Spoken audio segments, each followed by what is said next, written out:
Good, thank you.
And we are continuing to follow the No Kings protest in Manhattan. Currently, we are looking at 7th Avenue at 14th Street. This protest started in Times Square. There are numerous participants still all the way back into Times Square. Earlier, the crowd was as back as 50th Street.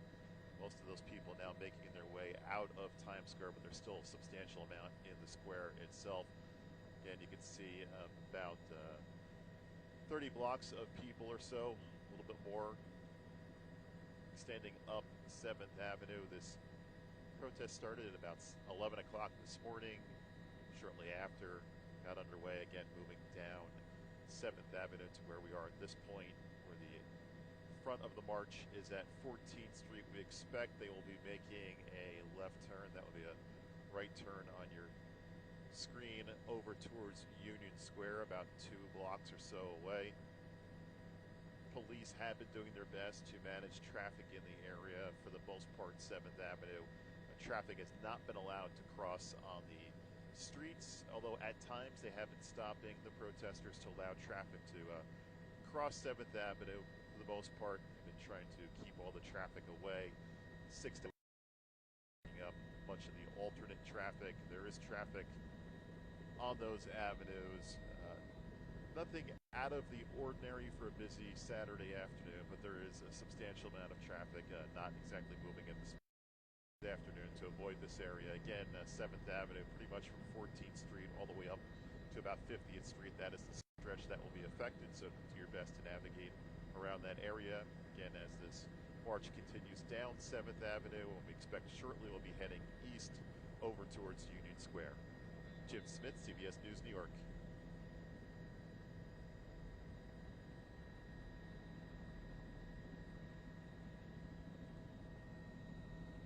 $225.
225.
Okay, Union Square, where they're going to, I have in the camera. It's off our, yeah, it's off our right. It's this park. Yep. Can we slide over there? Yes, thank you. Yeah, this south side should be good. Yep.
Okay.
This is good. Thank you.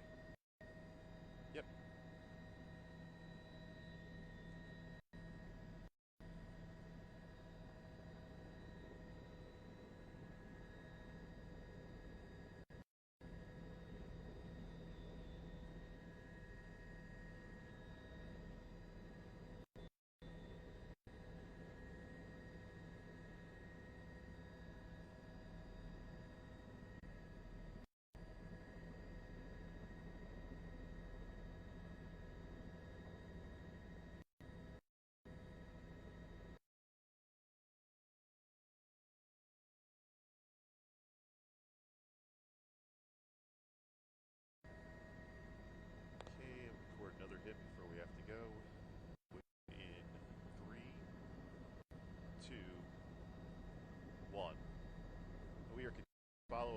No Kings protest in Manhattan. We are looking at the intersection of 14th Street and 7th Avenue.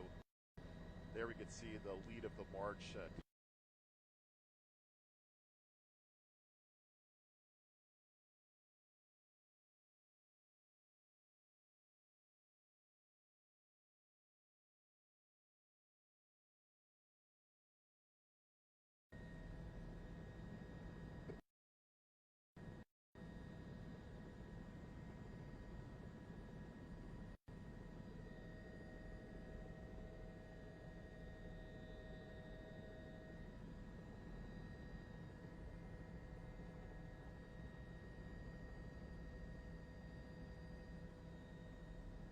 All right, go in 3, 2, 1.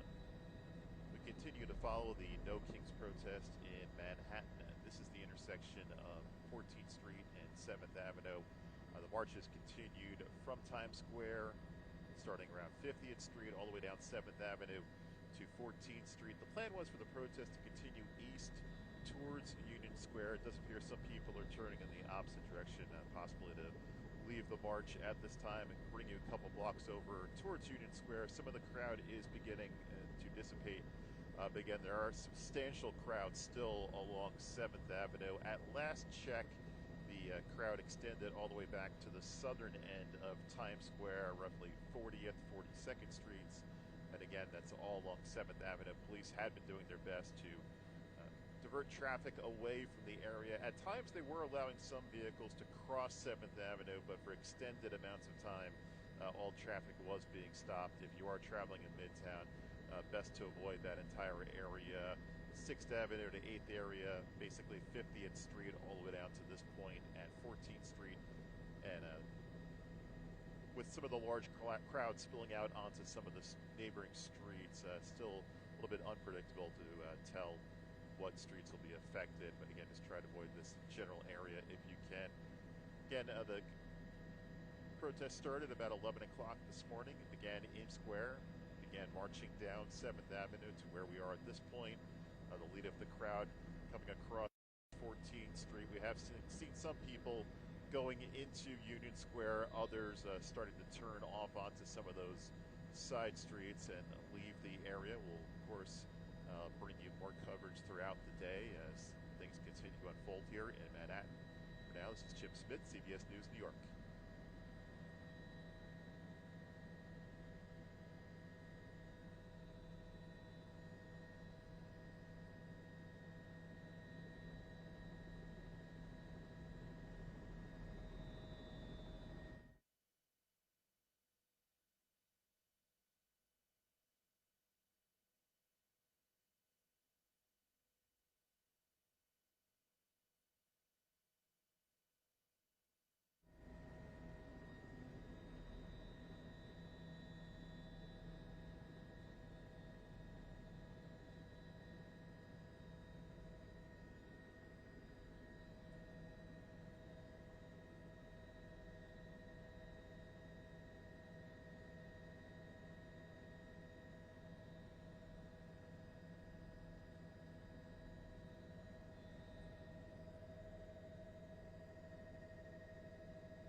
Hello, we are heading back now for fuel.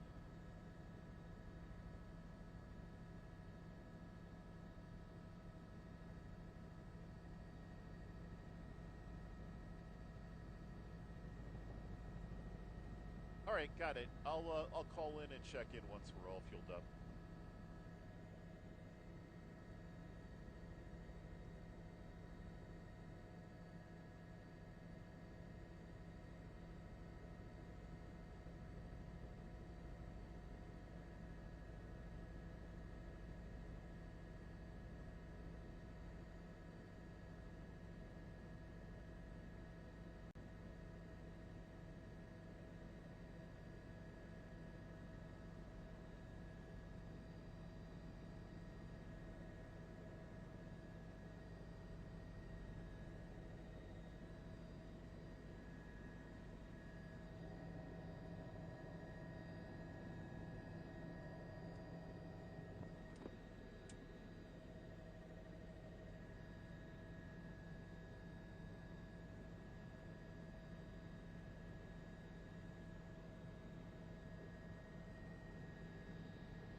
demand justice for our transgender service members.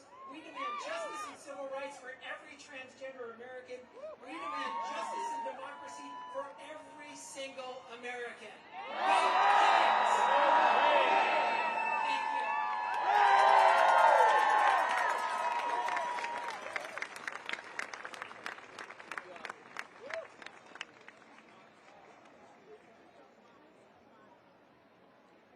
And now, please welcome to the stage, Needy Taylor, Executive Director of Harriet's Wildest Dream, and Taya Chatterjee, Executive Director of Free DC.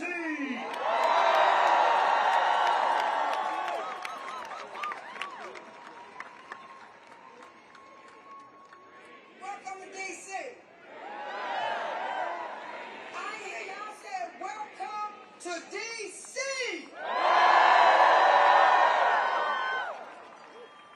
I'm Needy Taylor. I'm the co-founder and executive director of Harriet's Wildest Dreams, named after our ancestor Harriet Tubman.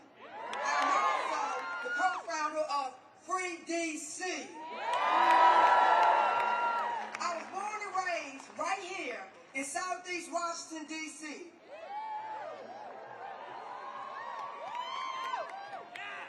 As many of you know, we are in a state of grief for the loss of our freedom fighter, Assata Shakur. We honor her life, her courage, and her teaching. She told us that we need a revolution of the mind and a revolution of the heart. These words still lead me, because this work begins in how we show up for one another, how we care for one another, and how we show up for one another. Washington, D.C. is a black home. We come here to Washington, D.C. That is what you came here to Washington, D.C. That's what you're stepping into. A home built by black hands, held together by black love, guarded by generations who refuse to leave. The people of D.C. have been teaching, protecting, and fighting for this city long before most of you stopped paying attention. We have been living and breathing the consequences of racist policies, displacement, and over-policing since post-Civil War. We have been demanding and calling for D.C. to become a state. We need D.C. statehood now. D.C. statehood now. D.C. statehood now. On Monday, our freedom marchers were up at the D.C. courts until the cell block closed 2 o'clock in the morning. They were watching hearing after hearing after hearing of our neighbors being kidnapped over the weekend. We also have 300,000 black women who have been fired in the last few months. Most of those are federal workers right here in the district.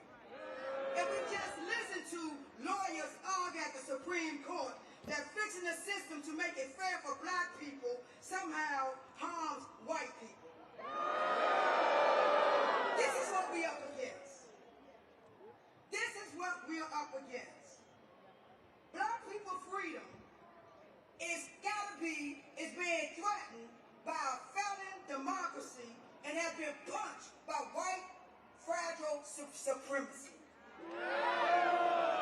Here in D.C., we have been organizing, protecting, and building long before cameras arrived. If you want help, listen to those who have been doing this work before Trump became in office, before all of this came to play. Listen to the ones that's been on the ground ever since 400 years ago. I see all of you right here, and y'all see me. All of the applauses, and yet, when you all call to meet, when I call you to meet impacted black people, where will you be? Ask yourself, where will you be? When our movements need funding, where will you be?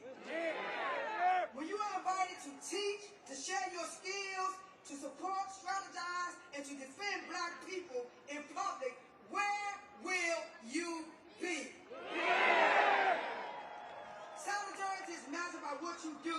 you are called forward. Community is responsibility, structure, and work. It's both the noun and the verb. It's the people and it's the people in motion. It's how we build safety for each other. It's how we keep us safe. Who keep us safe? We do. Who keep us safe? We do. Black people have been carrying the moral weight of this world for generations. We have stood in the gap for every fight against oppression, from Palestine to right here in D.C., because we believe everyone deserves to be free. We are not free until all of us are free.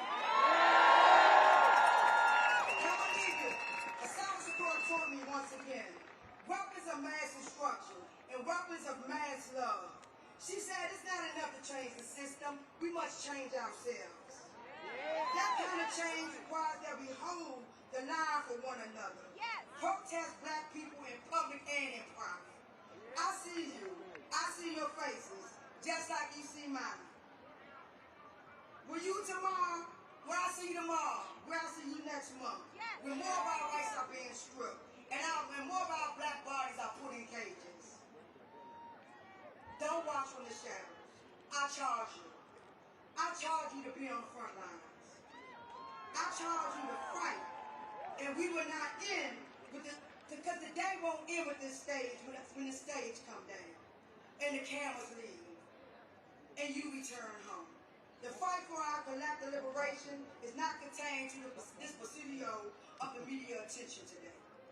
Free the land, to free the people, and free us all, and free D.C. Free D.C.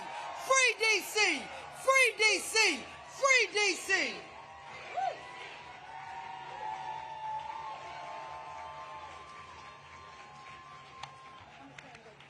All right, my name is Kaya Chatterjee. Thank you so much, Nini. I am with Nini, one of the co-founders of Free DC and the executive director of Free DC. And we are the movement to protect DC home rule and win lasting dignity for the 700,000 people of DC. Let me hear you, DC. Who out here is here today for a Free DC?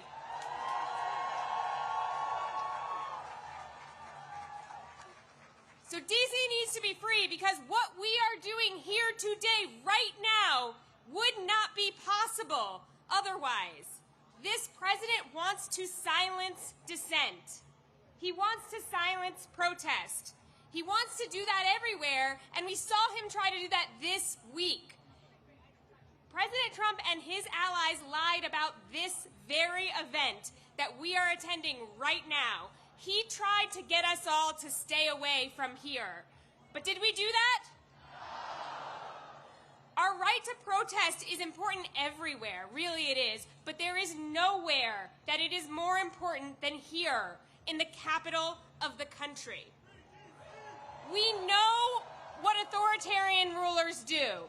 Authoritarians, they try to prevent dissent in the capital. They want to control capitals. They have tried to control capitals through the history of time and space because controlling a capital is a way to control a nation and a way to prevent the transfer of power. This president is no different from those authoritarians, and we saw that on January 6th, right? We saw that. And this president started attacking D.C. again the day he took office again. Today, we are in our third month of military occupation by armed forces from multiple other states in D.C. There are gangs of federal agents who are attacking our communities. And we've heard from so many people today that they've attacked our unhoused neighbors. They've attacked our immigrant neighbors. They've attacked black and brown neighbors. They've attacked our cultural institutions. They've attacked thousands of people who serve as federal workers. They've tried to take over our local police department. They put a disgraced Fox News host in charge of our local prosecutions. And on top of that, their allies in Congress are trying to pass dozens of bills, more than 24 budget riders that take away basic rights from the people who live in the capital of this country. This president is trying to instill fear among the people here. Exactly. Exactly. We won't let him. We know better than that. We know better than that. We know what to do, right? We know what to do. The people of D.C. are joyful. If you could see what I see right now, you would see an amazing crowd all the way back to the White House full of joy. The people of D.C. are powerful. We are going to use that power. We have what it takes here in D.C., not just to resist this tyrant, but to actually take him out of power and win. And I want to say, I'm not just talking about voting. I'm not just talking about attending rallies. I'm talking about organizing now like our lives depend on it. I'm not just talking about voting. I'm not just talking about attending rallies. I'm talking about organizing now like our lives depend on it. When we act collectively, if you could see the number of people here, plus think of all the people in all the other cities. When we act collectively, we have so much more power than we realize. We have power as consumers. We can choose to either fuel the companies that are profiting off of our oppression, or we can starve those companies. We have power as jurors. We have seen that these indictments they are trying to get, they are failing, right? Our people understand the assignment. We see that this administration's charges are unjust. We have power as taxpayers. We are all right now collectively funding this regime, and we have the power to slow that down, right? We know what's on our license plate here in D.C. What's it say? That's right. And we have power as community members. We can engage in our sacred duty to protect one another, to support one another in solidarity, and to reject this cruelty agenda that we're seeing unfold. And if those are things that you want to be a part of and you aren't already, come find the Free DC action tents. They're over to the right. I know it's like so crowded you can't even see where I'm waving here, but they're in John Marshall Park over to the right, and you can join the effort and the power it takes to win. We're also at freedcproject.org. What we have seen over the last 10 months is that every single time they attack us, if we respond, we grow stronger. Every time they attack us, we grow more united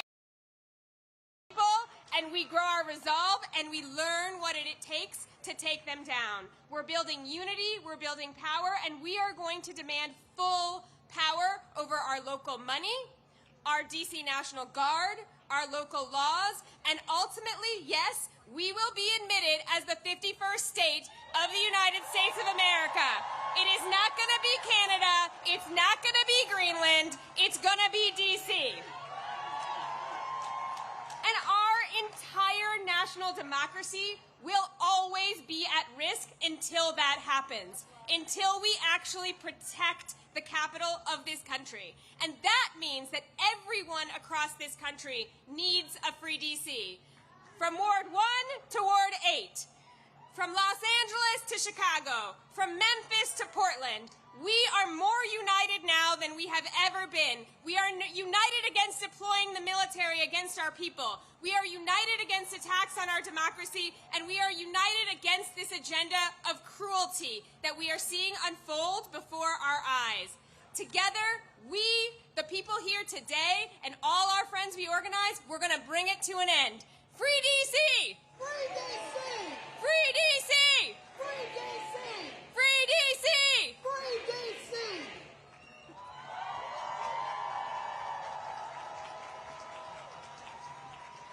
Washington, D.C., please welcome to the stage Leah Greenberg and Ezra Levin, co-founders of Indivisible.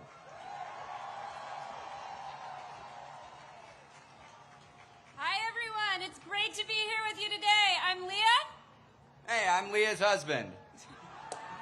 And we are the co-founders of Indivisible. We support a movement of thousands of local indivisible groups organizing in every state of the country. These for regular people who understand that saving our democracy is too important to be left to the politicians, and it's going to take all of us. Woo.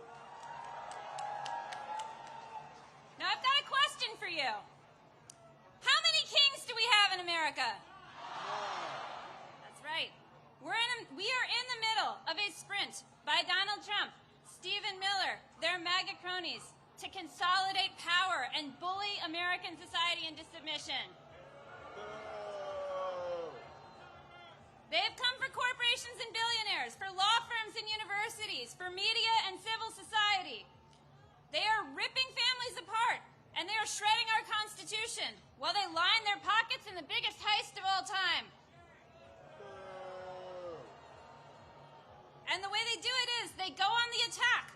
They make demands. They claim powers they don't have. They bully and they threaten to retaliate, and they see if anyone will push back. And if nobody pushes back, they win, and then they go on to the next attack. They are doing everything they can to convince us that they are all powerful, that they are inevitable, that they will win. And I need you to hear me. It's a lie. Woo. It's always been a lie. And the greatest danger we face is not Trump. It is how we, as a society, respond to this bullying, to this chilling effect. If we preemptively obey, if we shrink back, if we make ourselves small, if we do what they want in advance. Now, we saw them try this play this week. Mike Johnson, Stephen Miller, their cronies on Fox News. They have spent the last week on the attack against No Kings, smearing all of us as anti-American. They tried to scare us out of gathering here today. And I've got a question for you. Are we afraid? No. Did they scare us off? No. Are we going to back down now? No. That's right, because what we are doing here today is as American as apple pie. We are standing up for our rights. We are standing up for our neighbors. We are here because we understand.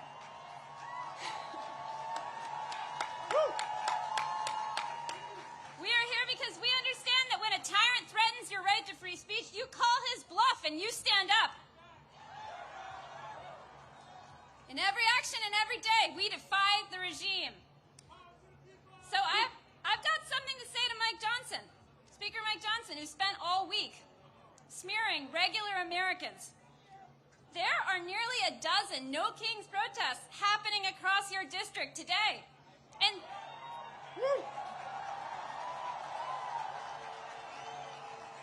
And since you've not been doing your job for over a month now, I bet you've got time to stop by. Leah Greenberg, everybody. My God. Look, Leah is my spouse. She's my partner. She's the co-executive director of Indivisible. She's the real strategic brains behind Indivisible. We are indebted to her for her strategic vision. I'm biased, but I think we all agree. Look, I'm just here to tell a story. And I think it's important for us to tell the story of these First Amendment rights that Leah is talking about. And this story I want to tell is about the first No Kings Day. Who here was at the first No Kings Day? Whoa. No, I don't think y'all were there. This was a quarter of a millennia ago. This was 250 years ago, 1775. They called it the Continental Congress. They didn't have the branding we did. But it was the first No Kings Day protest. What they did, they brought themselves together in opposition to this would-be monarchical ruler who was steamrolling the American public. He was occupying and invading American cities. He was terrorizing American communities. He was picking out his favorites and persecuting his political enemies. He didn't believe in democracy at all. Can you imagine? Can you imagine such a ruler over America? It was bleak. It was bleak. So what did our fellow Americans do? They put together a No Kings rally to give us a constitution. That's what they did. That's our history. Whose history? Whose history? Whose history? Look, this is a big experiment in self-government, a government of, by, and for the people. Nobody here is under the illusion that this was a perfect union. That's not what we created. This was a compromise of rich men, of white men, of slaveholding men. But This imperfect union that they put together, it also gave us some fundamental rights to make it more perfect. Who has been using those rights? The abolitionists, the suffragists, the heroes of the civil rights movement, the leaders at Stonewall, the leaders in the Dreamer movement, and all of us here. All of us here. Whose rights? Our rights. Whose rights? Ben Franklin, that lovely Benny, what did he say? Benny told us all, when asked what they had created, he said, a republic if you can keep it. Who's going to keep this? Who's keeping this republic? That's right. We love this country enough to demand more of it. You know who doesn't want us to make any demands? This regime. The tech fascists, the billionaire backers, they want us lazy and pliant and docile. They want us alone and afraid and powerless. Are we powerless? No. Are we alone? No. Damn right we're not. As I stand here today, Elon Musk, remember that guy? He's out of the White House. Jimmy Kimmel, back on air. And for the last week, this regime has been quaking in its jackboots at the thought of 200,000 people in D.C. outside the Capitol where Mike Johnson isn't working and hasn't been for the last month. You know what it turns out? It turns out that we're braver than the billionaires. Who's braver than the billionaires? Who's braver than the billionaires? This is my favorite part, folks. I get to name some names. Jeff Bezos, who took a respected pro-democracy institution that had the slogan of democracy dies in the darkness, and he turned the slogan into corruption, capitulation, cowardice, shame. Respected pro-democracy institution that had the slogan of democracy dies in the darkness, and he turned the slogan into corruption, capitulation, cowardice, shame. Y'all see this guy in the news, the head of Salesforce, who's welcoming troops into San Francisco? This guy who is begging to give artificial intelligence to ICE to triple their size. Zuckerberg, end of story. Need I say more? But we're not just booing, y'all. We're not just booing. We're organizing. This is a movement of everyone in this country who is taking a side. We are taking a side. It is a time to choose that side. Are you on the side of the MAGA forces, of the Nazis, of the billionaires? Hell no. So I ask businesses, universities, churches, which side are you on? We're on the people's side. Which side? Look, nobody on this stage has told you there's no need to have fear. We see what this regime is doing. We see them rattling their sabers. We see them sending troops into communities. We see them zip-tying children and dragging them out of apartments. We see this. This movement, the 200,000 of us here, this movement is not a fearless movement. It's better than that. It's a brave movement. The other side wants to suppress dissent, chill free speech, and come after their opponents. We're not here because we're fearless. We're here because we're better than fear. We're braver than billionaires, and we're bigger than ever before. We're going to win this, y'all, because we believe, as all Americans believe, we don't do kings here. How many kings? How many kings? Now, we had a little bit of extra time in the program, and a guy in Vermont with some ideas about this wanted to come up. So let's have him out.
Washington, D.C. Are you ready? Here we go. Please welcome the senior senator from the great state of Vermont, the Honorable Bernie Sanders.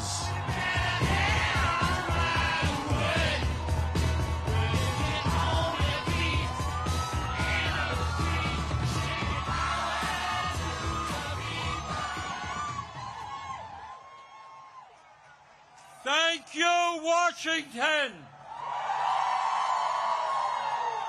Thank you, Indivisible. Thank you to the millions of Americans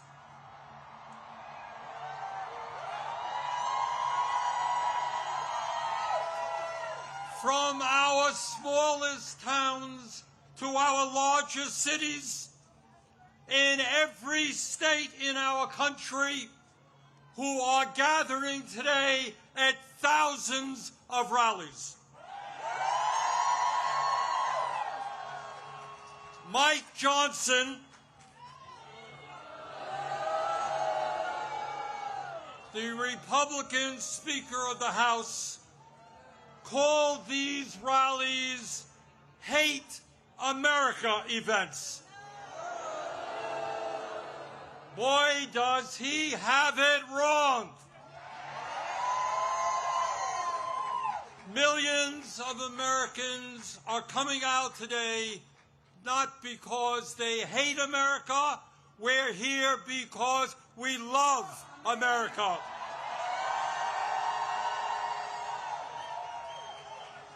We're here because we're going to do everything we can to honor the sacrifices of millions of men and women who, over the last 250 years, fought and sometimes died to defend our democracy and our freedoms. In 1776, with extraordinary courage, the founders of our country announced to the world that they would no longer be ruled by the King of England, a king who had absolute power over their lives. They demanded freedom. And to bring that about, they fought a bloody war against the British Empire and the most powerful military in the world. Tens of thousands of Americans died in that 8-year war, but our forefathers fought on and they won.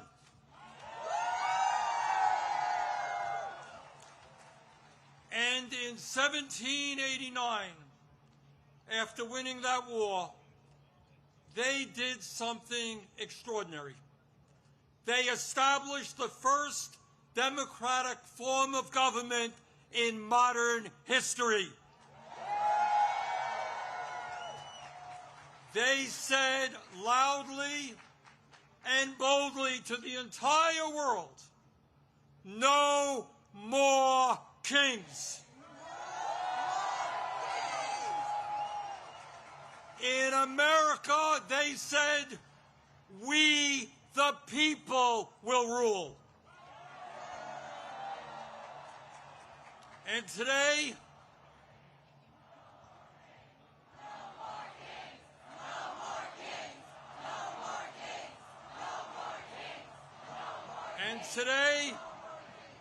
today in the year 2025, in this dangerous moment in American history, our message is exactly the same.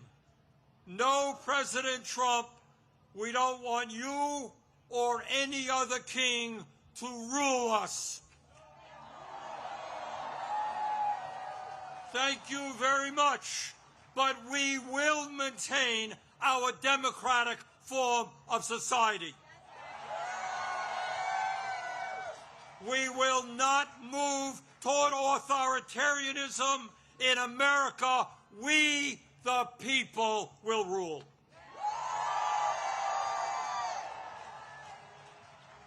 When he was sworn in as the nation's first president, George Washington called this attempt at self-government, quote, an experiment entrusted to the hands of the American people, end quote. My fellow Americans, in an unprecedented way, that experiment is now in danger. It is in danger when we have a president who wants more and more power in his own hands and in the hands of his fellow oligarchs. It is in danger when we have a president who claims that peaceful protests in Portland, Oregon, or Chicago, Illinois, is an insurrection and calls in the U.S. military, and then threatens to arrest the mayors and governors who resist them. It is in danger when we have masked agents working for ICE, breaking down doors, throwing people into vans without due process, and taking them to God knows where. It is in danger when we have a president who sues and intimidates the media, who wants no criticism of him and his policies, and who undermines the First Amendment of our Constitution, the very foundation of American democracy. Our country is in danger when we have a president who threatens to arrest or imprison political opponents who stand against him, including the Attorney General of New York State, a sitting U.S. Senator, and the Governor of California. It is in danger when we have a president who undermines freedom of thought and dissent at our colleges and universities, and who attacks law firms that oppose him in court. It is in danger when we have a president who threatens to impeach judges who rule against him. It is in danger when we have a president who ignores Congress, refuses to spend money that Congress appropriates, and takes away money from states who voted against him. When we have a president who ignores Congress, refuses to spend money that Congress appropriates, and takes away money from states who voted against him. It is in danger when we have a president who illegally fires tens of thousands of federal employees right here in Washington, D.C. and throughout our country, and rips up union contracts that workers have fought for and won. It is in danger when we have a president who grossly violates the Constitution by accepting gifts from foreign leaders, including a $400 million plane from the royal family of Qatar, and then allows that family to build an Air Force facility in Idaho. Well, let us be clear. This moment is not just about one man's greed, one man's corruption, or one man's contempt for the Constitution. This is about a handful of the wealthiest people on earth who in their insatiable greed have hijacked our economy and our political system in order to enrich themselves at the expense of working families throughout this country. Yes, yeah, I am talking about Elon Musk, Jeff Bezos, Mark Zuckerberg, and the other multi-billionaires who were sitting right behind Trump when he was inaugurated. Remember that? The very same billionaires who funded his campaign, who have bestowed gifts upon him, and who have seen huge increases in their wealth and power since Trump took office. Yeah, yes, I am talking about the insanity of one person, Mr. Musk, owning more wealth than the bottom 52% of American households. I'm talking about the incredible injustice of the top 1% in America now owning more wealth than the bottom 93%. I'm talking about the richest people in America becoming much, much richer, while 60% of our people live paycheck to paycheck, struggling every day to pay their rent and mortgages, pay for child care and education, pay for their health care and prescription drugs, afford decent quality food for their kids, and maybe, just maybe, put aside a few bucks for their retirements. I am talking about our nation, the richest country in the history of the world, having the highest rate of childhood and senior poverty of almost any major country on earth. I am talking about our great nation having 85 million Americans uninsured or underinsured, and 800,000 people who are homeless, including people a few blocks from here. All the while Mr. Musk is on his way to becoming a trillionaire. I am talking about the incredible danger of the richest people in this country pouring hundreds of billions of dollars into artificial intelligence and robotics, which in the next decade will decimate tens of millions of jobs for the American working class. I'm talking about a billionaire class who believe that they have the divine right to rule, and who not only want massive tax breaks for themselves, but who reject any form of accountability or checks on their power. My fellow Americans, we rejected the divine right of kings in the 1770s. We will not accept the divine right of oligarchs today.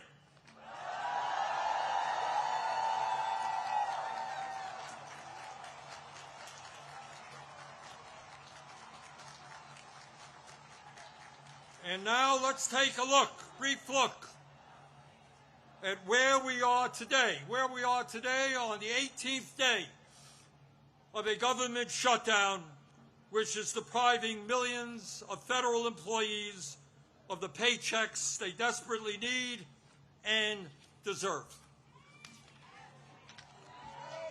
Let me cut to the chase and tell you exactly what this shutdown is all about.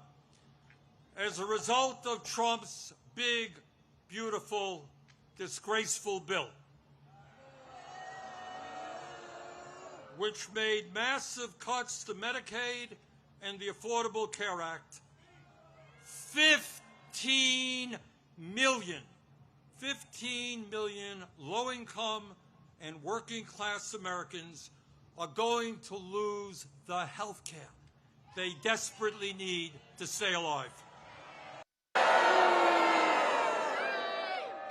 Studies suggest that when you throw those 15 million people off of the health care they presently have, 50,000 of them will die unnecessarily every single year.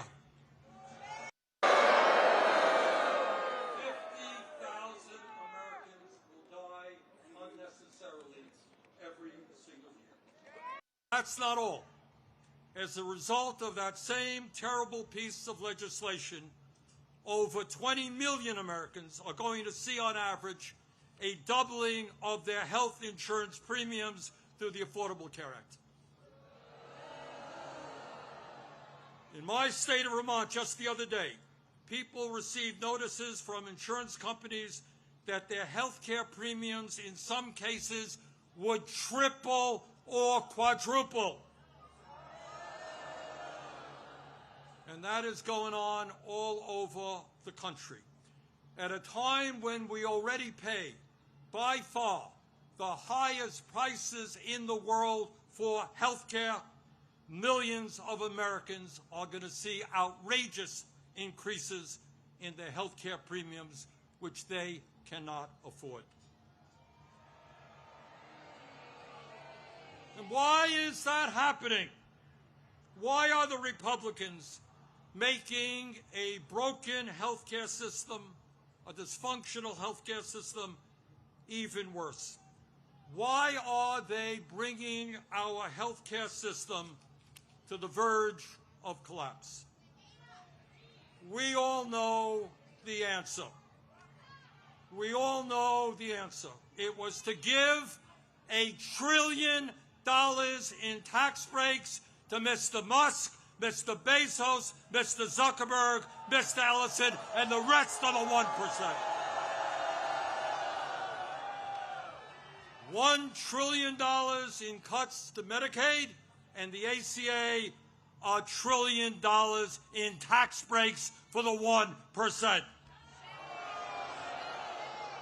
That, my fellow Americans, is what this shutdown is all about.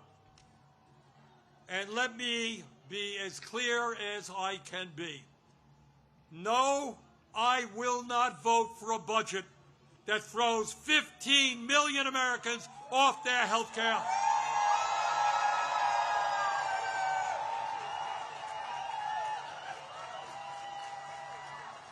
No, I will not vote for a budget that doubles premiums for 20 million Americans. No, I will not vote for a budget that forces nursing homes, rural hospitals, community health centers to lay off staff and close their doors throughout this country. All to give huge tax breaks to the billionaire class.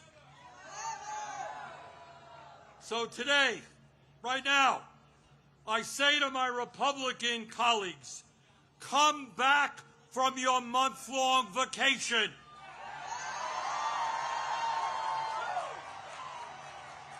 Start negotiating and do not allow the American healthcare system to be destroyed. End this shutdown.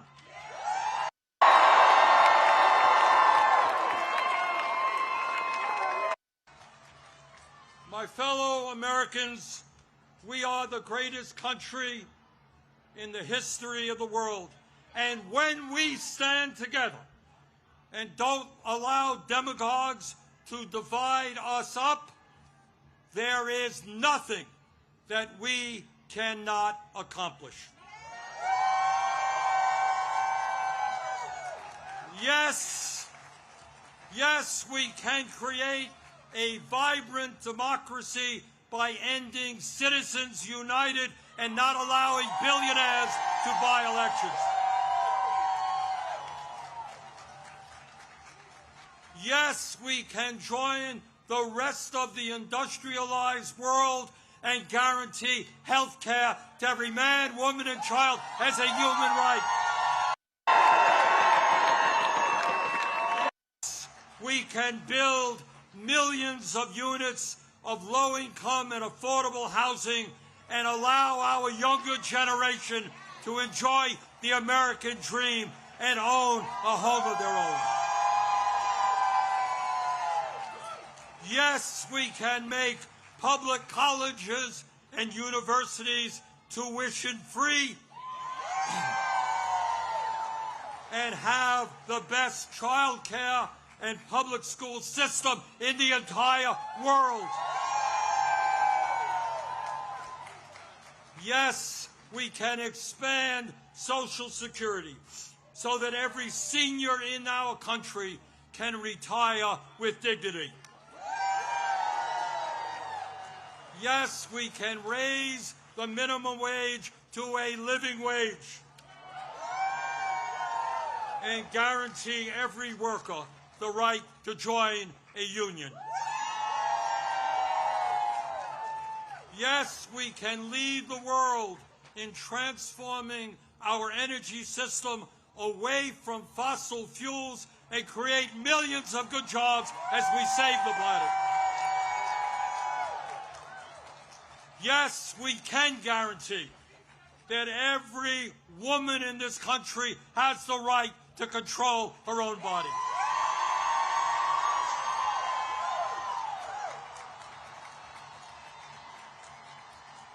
Yes, we can have a foreign policy that guarantees that never again will American taxpayer dollars be used to starve children in Gaza or any place else.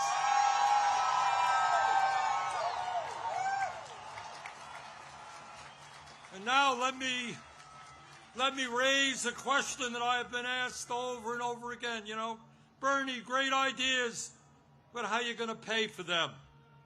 Great question. Thanks for asking. And here is the answer.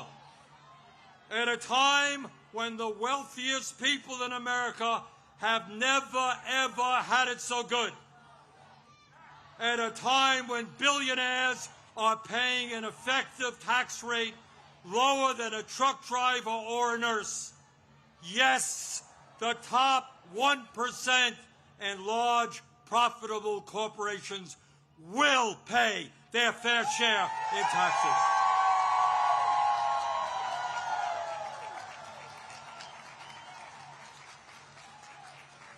My fellow Americans, the establishment, including the corporate media and many of my colleagues in Congress, want you to believe that you are powerless. They want you to believe that you cannot change the status quo. But that is a lie. Throughout the history of our country, when Americans have stood up and fought for justice, they have prevailed.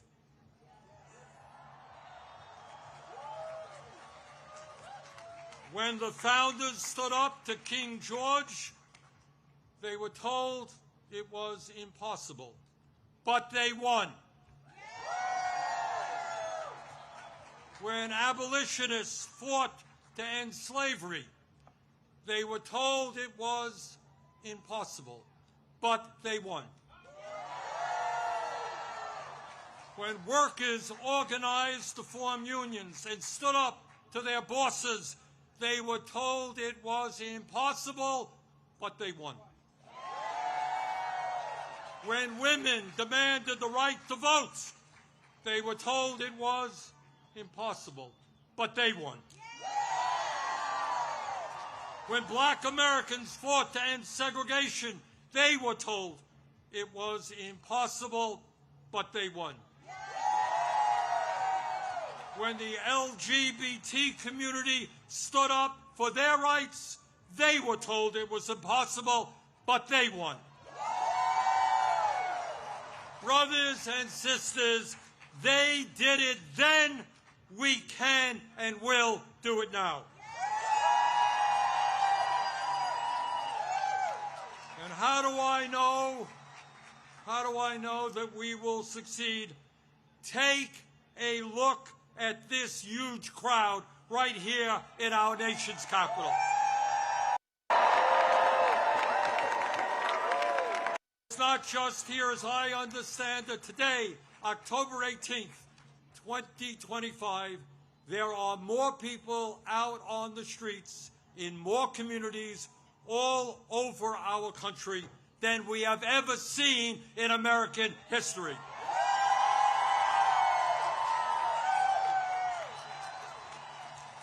Brothers and sisters, this is not the end. This is just the beginning.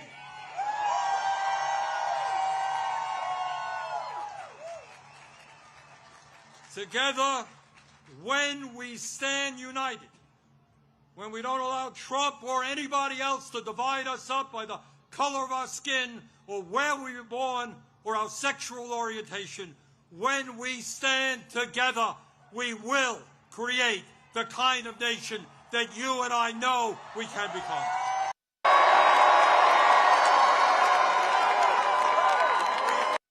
And will create a nation devoted to freedom, justice, and democracy. Thank you all very much.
Democracy looks like. Democracy looks like.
or no? No. Sorry.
Oh my God.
just want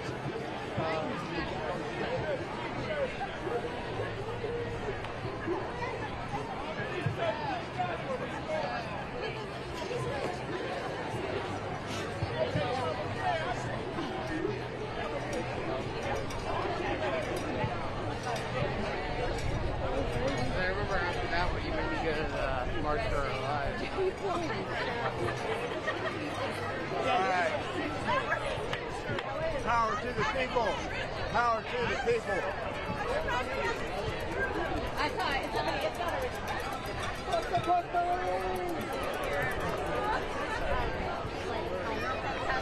on the metro, and they were like across from me, and I like held up my sign.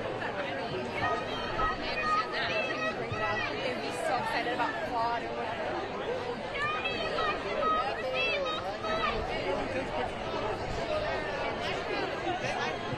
I bet they closed the station. It's like getting a little rough.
Right now.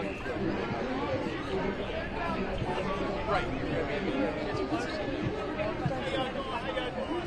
John, I want you to John.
Look him up.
moving in front of me.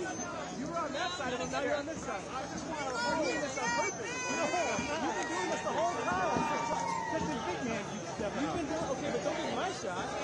Fair enough, fair enough. You've been doing this the whole time. Donald Trump has got to go, hey, hey! Ho, ho! Donald Trump has got to go, hey, hey! Ho, ho! Donald Trump has got to go, hey, hey! Ho, ho! Donald Trump has got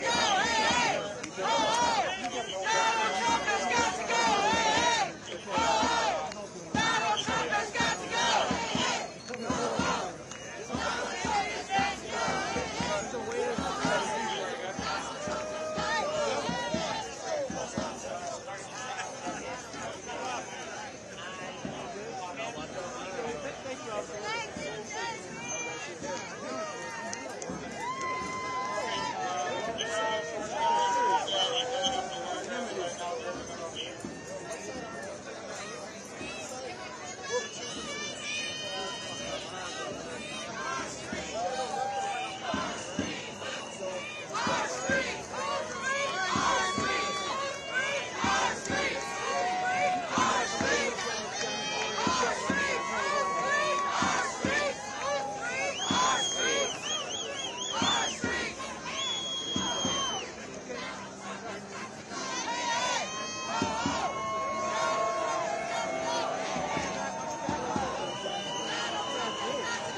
Go up and around.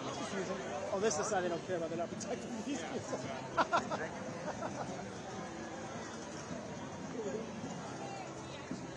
Jesus, guys, you're going to get the supply wagon.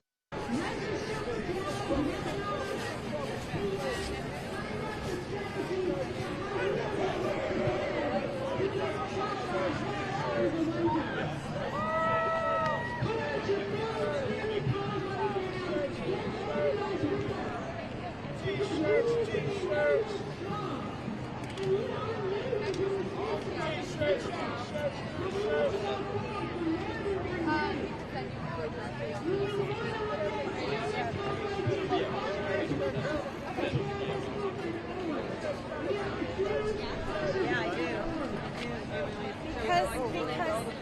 Because they barred it. I don't know much to say, but that's okay. That's why they're wearing the cup. I know.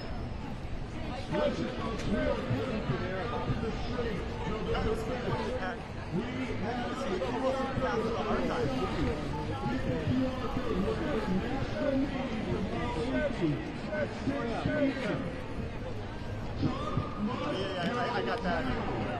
I got that with this camera. Good. You know, it's on the ground, way down. Didn't know you once before. Did you work at the White House?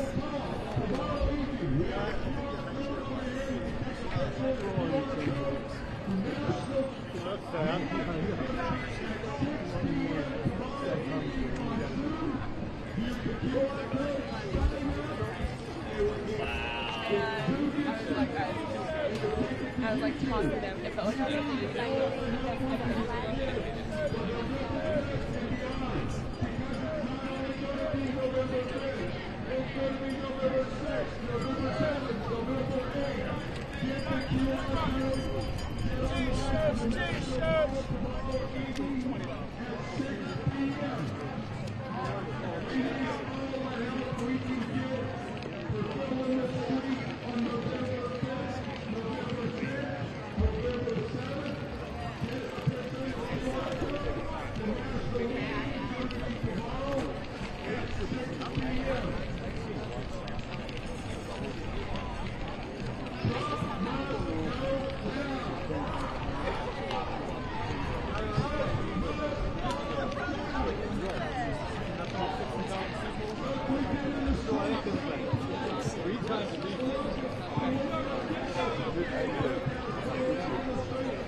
file that now.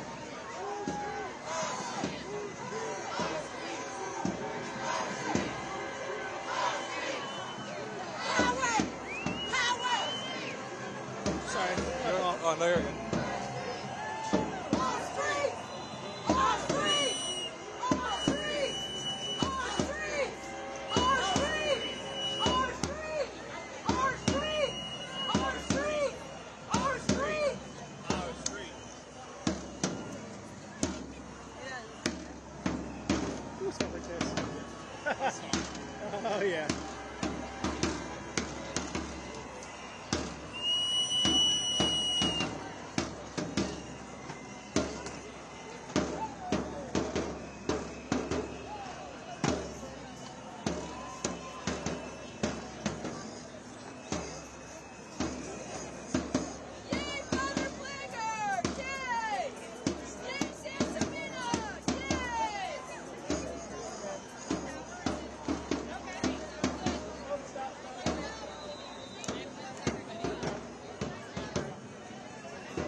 gotta give me a second. No, but it's the whole march. I understand. This isn't my first one either.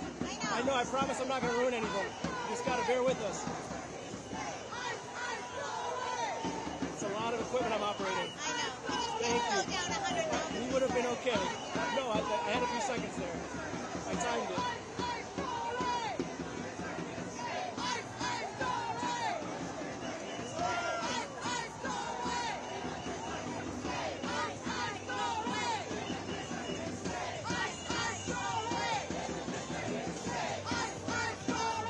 Okay, thank you. Whatever this is.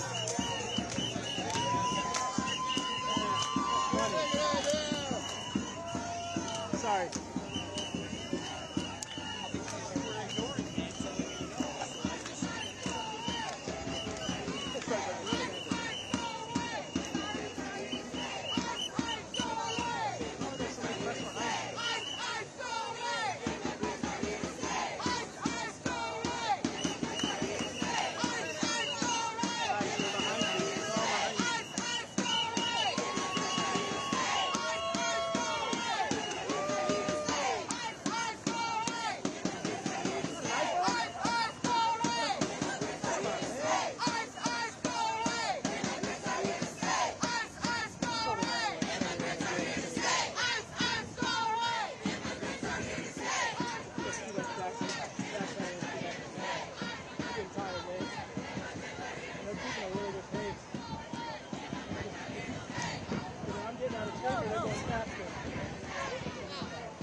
Oh, you know what? I think we were in front of them. We were on the other side of them.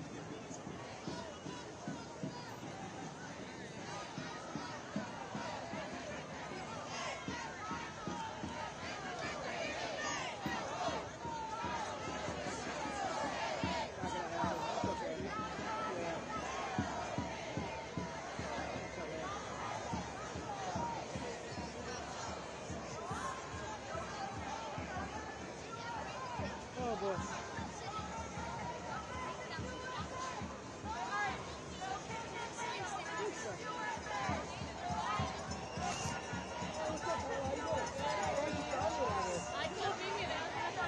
You're good. Oh shoot.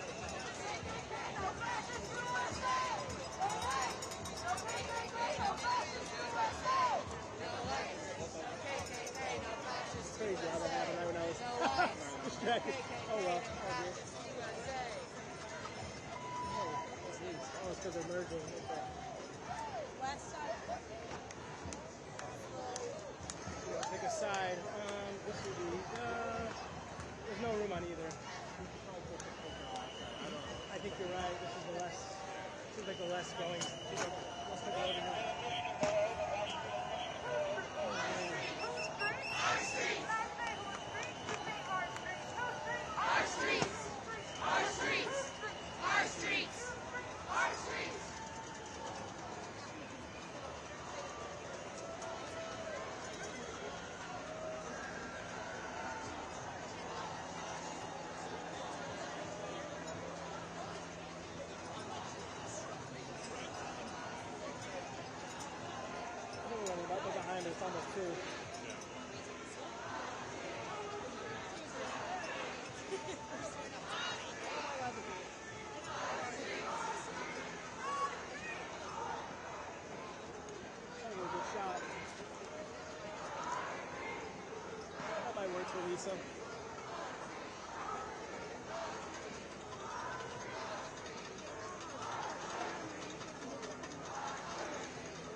30 seconds. I really got to get back in the place.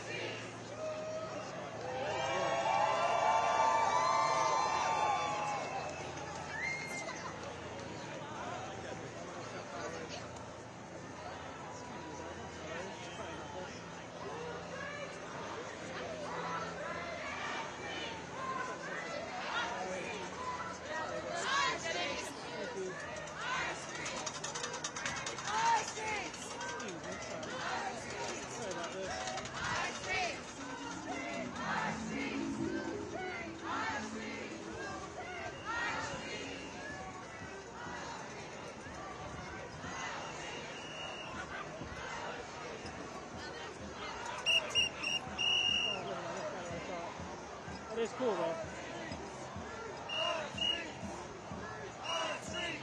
What's up, man?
We're both sides of this one. That's something else. Wow, there's a lot of people. There's a lot of people here. This is a nightmare for us.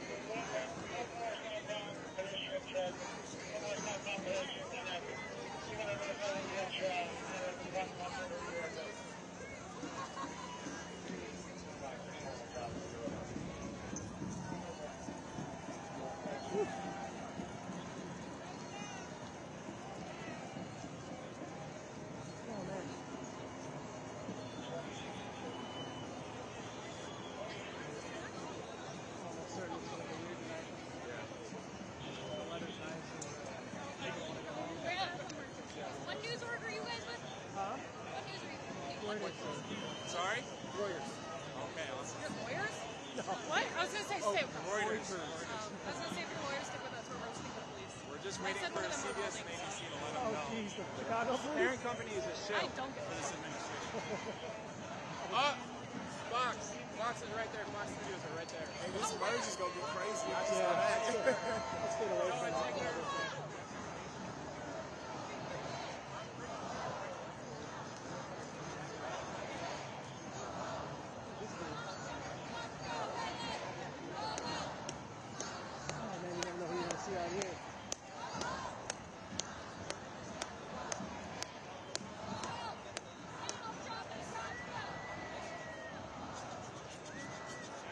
Okay, I think we can take like 5 seconds. Woo! That's actually that's literally around this corner. Hey, probably way more than that. Yeah. Okay, here we go.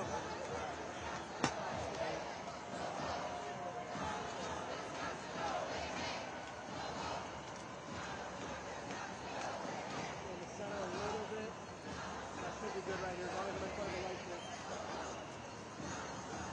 I like this one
Director, what he says goes, man. I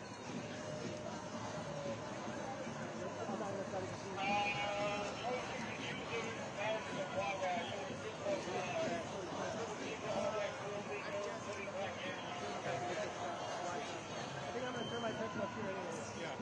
This seems like something.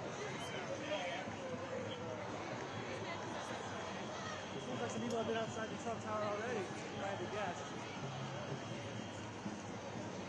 Oh man, my legs. Whew.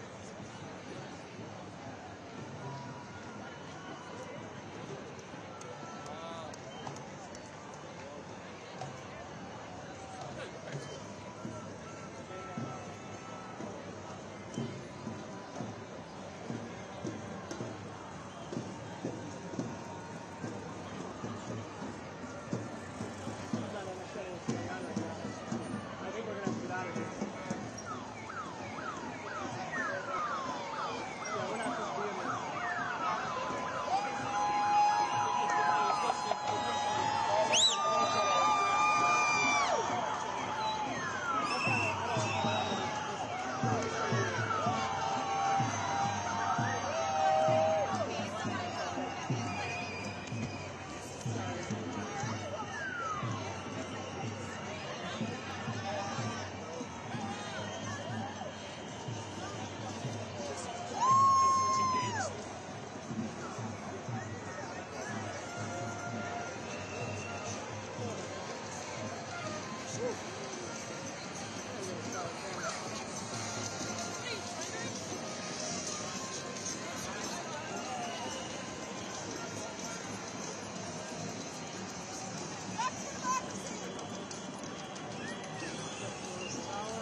Oh no, that's Hancock.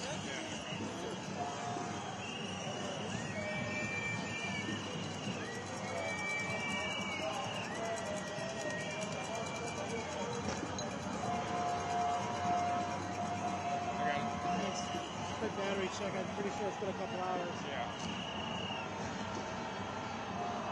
40%. Wow. That's a lot. This thing's impressing me. All right, here we go.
So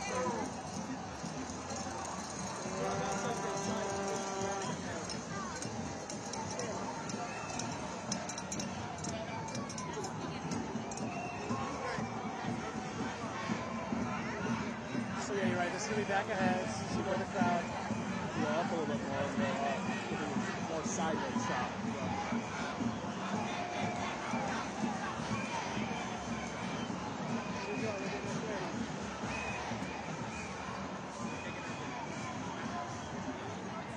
Some people are already doing it.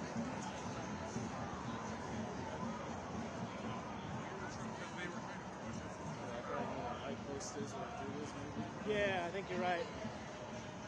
That's a good spot. I'll just stay there and hang out. Oh, man.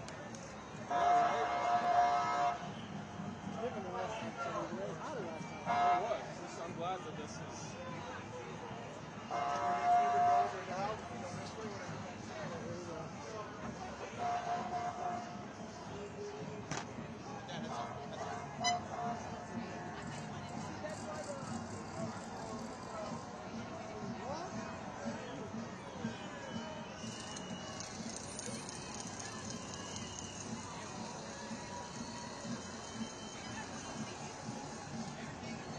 How low do I need to go? Yep, like that. Maybe lower. It's as low as I can do it. Alright, yep, they're coming in our lane. Okay, cool.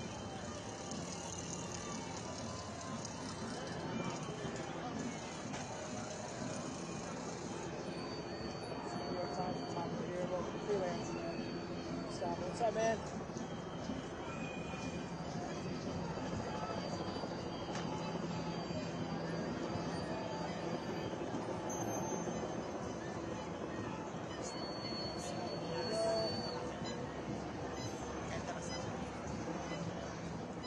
Yep, same idea.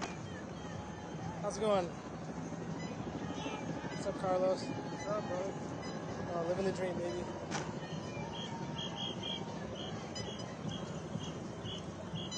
Yeah, I gotta ditch this. Got it. See you in a second. Thanks, man.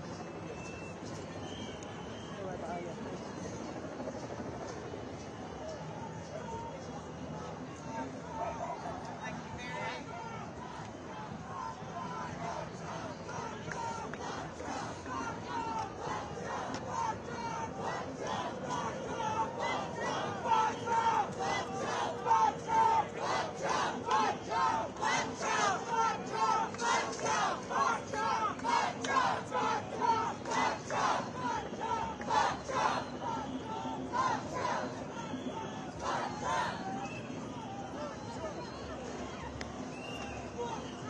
Sorry, man. My fault, Jim. My fault.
Fucking everybody.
service.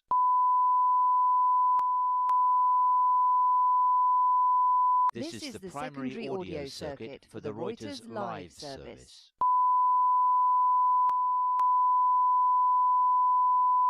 This is the primary audio circuit for the Reuters live service.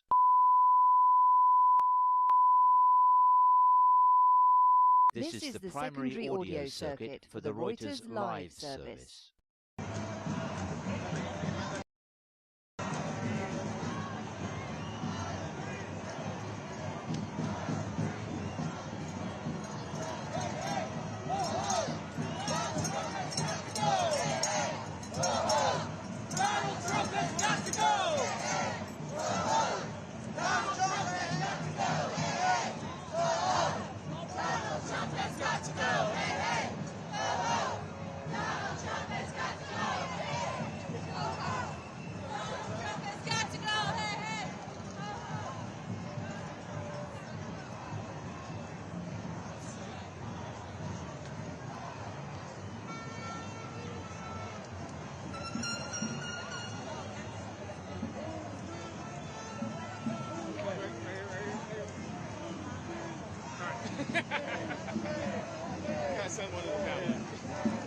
Going.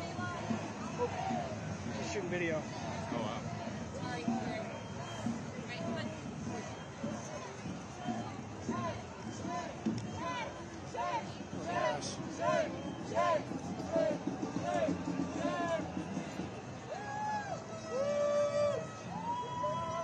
Didn't mean to mess up your video, my bad.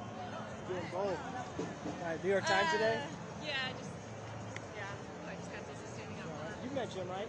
Jim Urquhart? Jim Urquhart. Jimmy, yes. Yeah. We met, I think, at last one. He was here for the last one. Yeah. Oh, I was on Pole Patrol that day. Never mind. Oh, right, Great Field. Yeah. Okay. Alright, like, a lot of it. Oh, yeah. Have you seen? I could have sworn we'd see him on the other side. I know he's fine over here.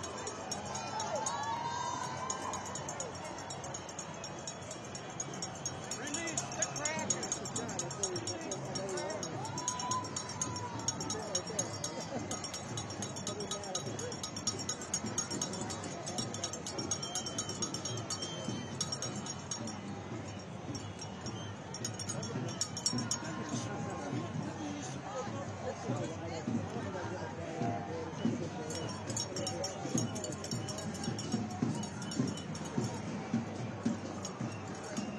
Yeah, it looks the same.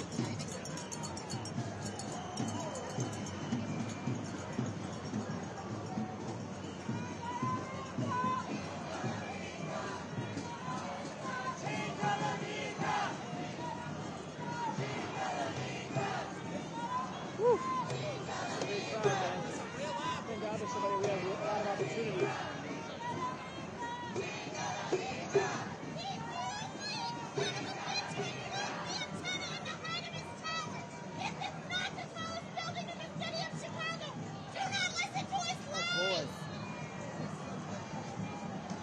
I didn't even know he said that one.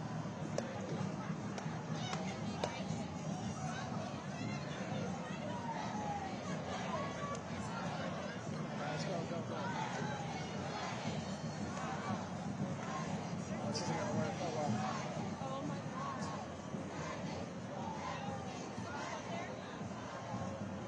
I don't even know where this ends.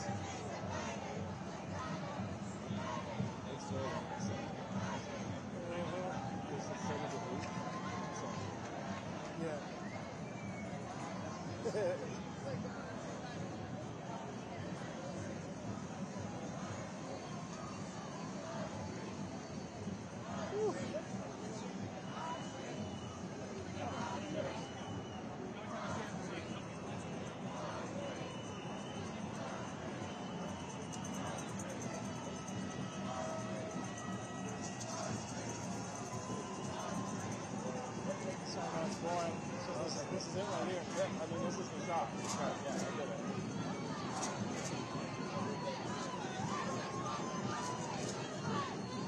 I think I'm going to give up on trying to. There is no catching up. Hold on, she's running. Alive, she is.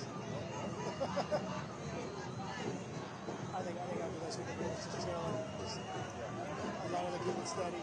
Exactly.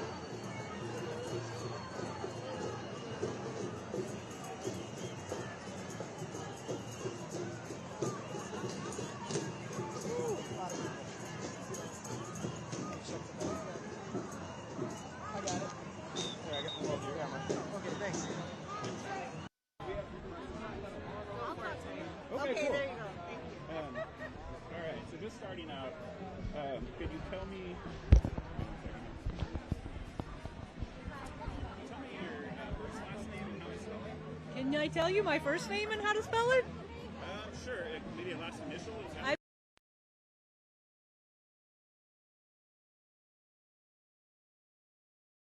Mary. Got it. And Janelle, where are you from? Seattle. Cool. And can I use your age? No. Okay. Can you tell me a little bit about why you're out here today? I wanted to make a difference. It's very hard in what's going on in our country today to actually figure out what to do that might make a difference. So if I can come out and be present to stand up and say I don't support what's going on.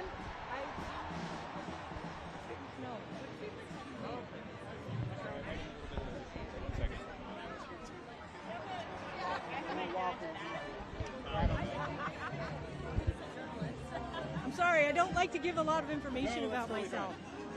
Stand by 1 second. Yeah. And thank you for being here with Reuters. Yeah, I'm here with Reuters. All right, well, thank you for being here. Okay. And so, did you come to the previously? In 2017, yes, I was at the Women's March. And then did you also come to the No Kings March? Yes, I did come to the No Kings March. Is there any difference now in your mind than then? Like, how are you feeling? Yeah, we're no longer living in a democracy. Could you elaborate? I don't feel like I live in a country that supports, at least from the top, I think the people support democracy, but I don't think our government supports democracy, free speech, human rights, birthright citizenship, our ability to gather and peacefully share our dissent. And what are you hoping for after today? No Kings March are happening all around the country. What are you hoping for? Well, I hope we continue to gather as dissenters in our country and continue to speak out for what we believe in and how we want our country to exist. Thank you so much for your time. Yeah, good luck.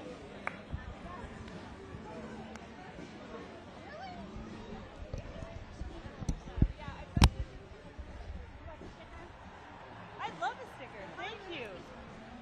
Oh my God, I love this.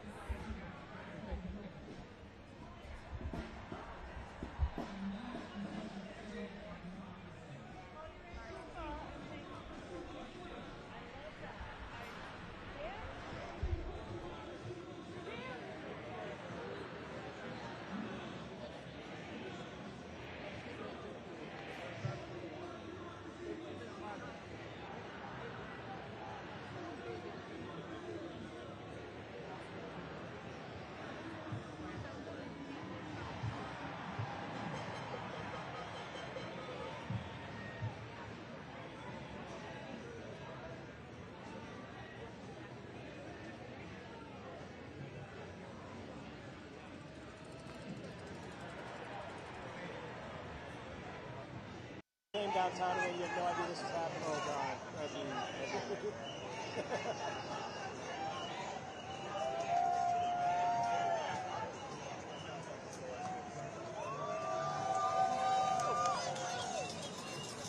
I've got one bar, but it looks like I'm getting messages again. That's good.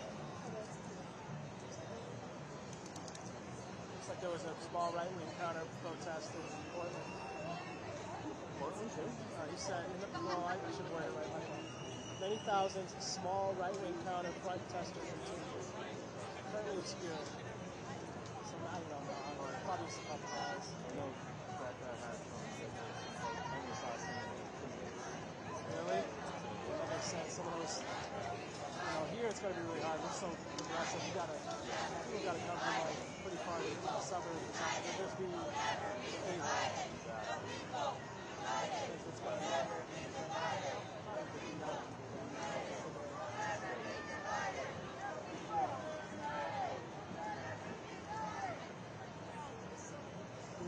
people, like I said, are broad every time, but the cops are right there, so I think they know, okay, there's only so far this can go. I kind of got protection, because they're not going to, in front of them. I mean, there's not enough here. I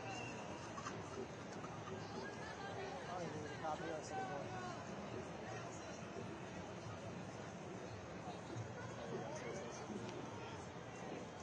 Got what, maybe 50,000 on the floor. I forget how many people are on the floor. Probably 100,000 people out here. Somewhere around there. It feels like it. I heard somebody say that, and I was like, no way. And now I'm like looking at this, and I'm like, okay. This hasn't ended yet.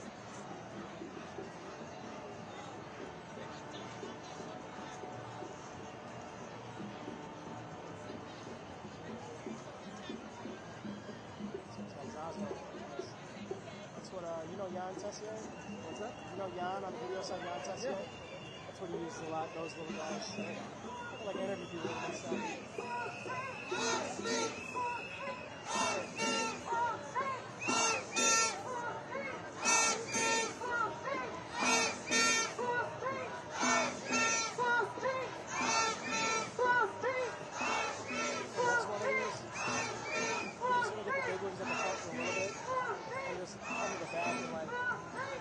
That's exactly like the front. You're good. And I don't have to deal with the whole, cops and, barrier.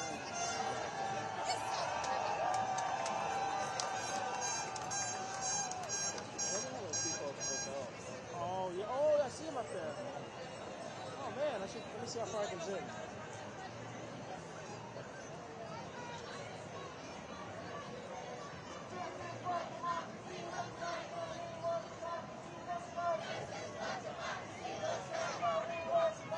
Seems like they're enjoying the show. A couple of them have suits on. It must be like an event or something. Or maybe they work there.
I thought I did too.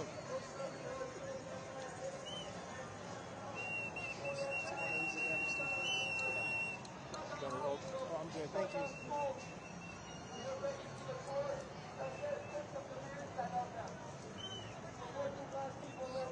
I'm gonna maybe walk up a bit. Okay. I'm trying to see if I can get a shot where like people's faces aren't in more. Okay. I don't know if it'll happen, but we'll see.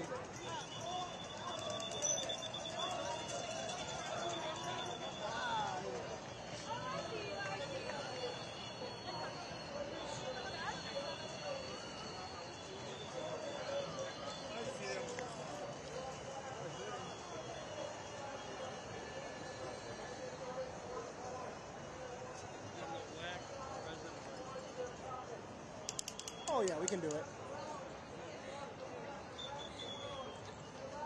There we go. Like something like this.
kid. I probably lost it since I was a dollar, but I'm reading it for a long time. It came out when I was like 13 years old.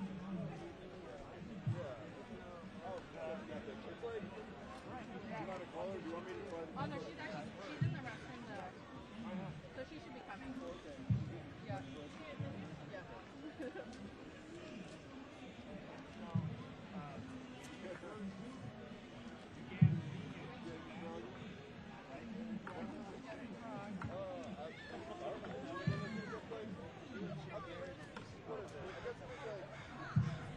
With the brand, right? That's kind of what it represents. Those people, the brand is.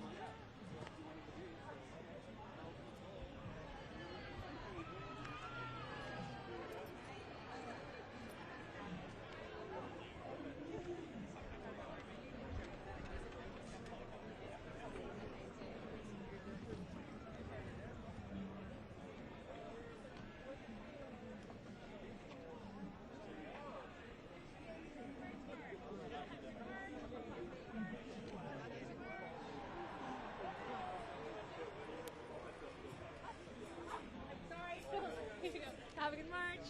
Have a good march. Know your rights card. You never have a good march. Know your rights card. Have a good march.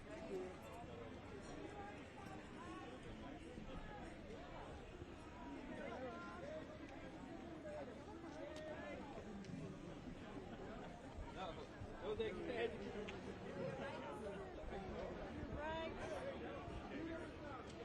Know your rights.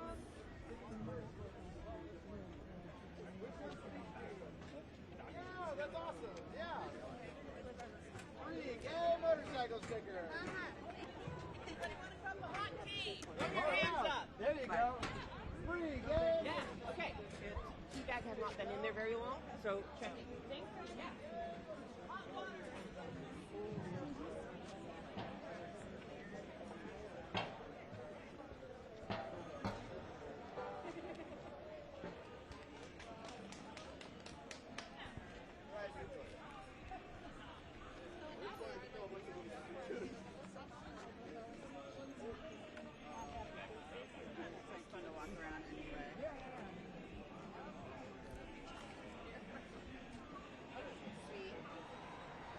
Okay, now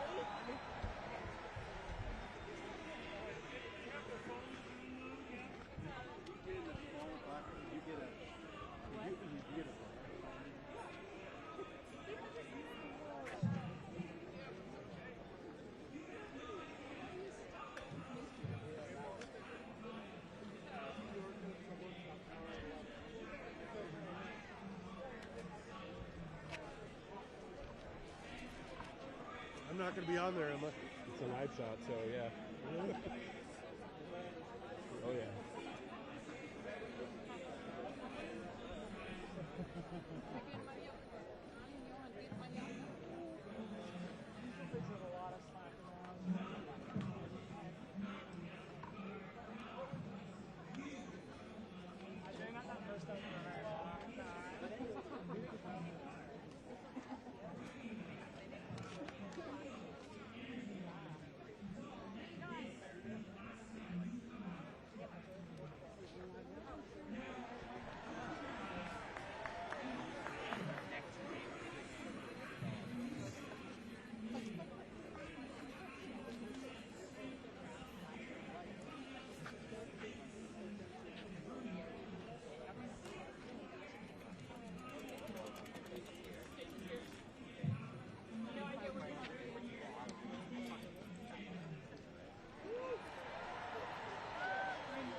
Sit over here. Yeah, you can go to We must have been here pretty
Even like all the Capitol